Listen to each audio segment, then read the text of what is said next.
Урматтуу Камчыбек Кыдыршаевич, ошондой эле Садыр Нуркожоевич, Свердлов районунун акими Адиев, сиздерден өтүнөрүм, мынакей могу жерге биз там салып балам. Мынакей павильону дагы деле турат. Мынакей так ушинтип Апиевтер суу каптатып үйдү бузушкан. Бул жайык иши дебей атайын суу каптатып коюшат. Мынакей мындай таза суу менен. Таза сууну экономдогула дейсиң, экономдомок турган мына жайык иши дебей момундай болуп турат.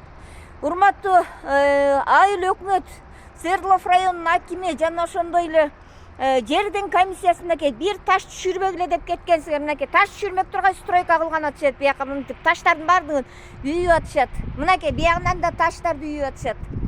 Мына дайыма суу агып турат. Мен документимди качан бересиздер? Эгерде мынакей мыйзамды сыйлаган мен, урматтуу Камчыбек Кыдыршаевич, ушу сиздин жардамыңыз менен былтыр Аламүдүн районунан жерди чыгартып бергенсиздер. Мынакей мына жерге эч ким менин укугумду караган жок. Урматтуу Камчыбек Кыдыршаевич, сиздин жардам берип чыгарып берген жерге болгон участоктун уведомлениясы менен колумда турат ушул күндө. Бирок ошол уведомленияга карабастан мынакей тамды салбагыла деп былтыркы токтотуп койгонсуздар. Мен токтотуп мыйзамды сыйлаганым менен мынакей павильонубуз турат. Мен да эртеңден баштап бул жерге мен стройка кылып баштаймын. Себеби бул жерге үйдү салгандыгым уже ген прокурор Зулушев, ошондой эле былтыр Асаналиевтердин баардыгы тең аныктап чыгышкан. Урматтуу ген прокурор Максат Асаналиев, мен сизге барып бир ушу күздөн бери кире албай атам, ушул маселемди карап бериңиздер. Назира Табалдиева деген архитектуранын кызматкеринин айынан ушундай болуп атат. Азыр кайрадан эле ушу комиссияга эртең бирсү күнү комиссияга келген атышат. Бишкек шаардык архитектура Нурдин деген замначальниги мен кошо келем деди. Бишкек шаарынын мэри Азамат Кадыров түшүндүрүп айтты. Садыр Нуркожоевич, сиздин токтомуңузда конкретно жазылып турат.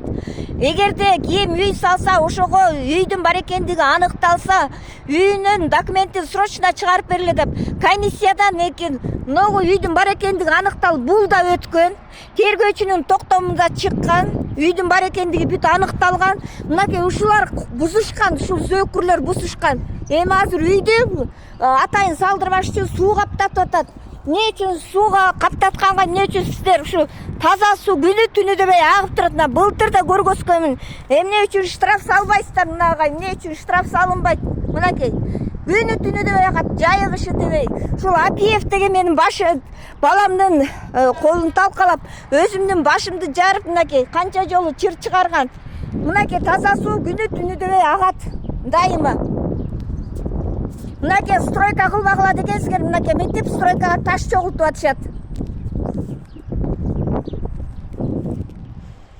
Сиздерден өтүнөрүм, ушул жерди чыгарып берсеңиздер. Урматтуу Камчыбек Кыдыршаевич, сиздин эшигиңиздин алдына ушу 2 айдан бери кире албай турам. Сиздин жардамыңыз менен чыккан уведомленияны күчүнө келтире албай атабыз.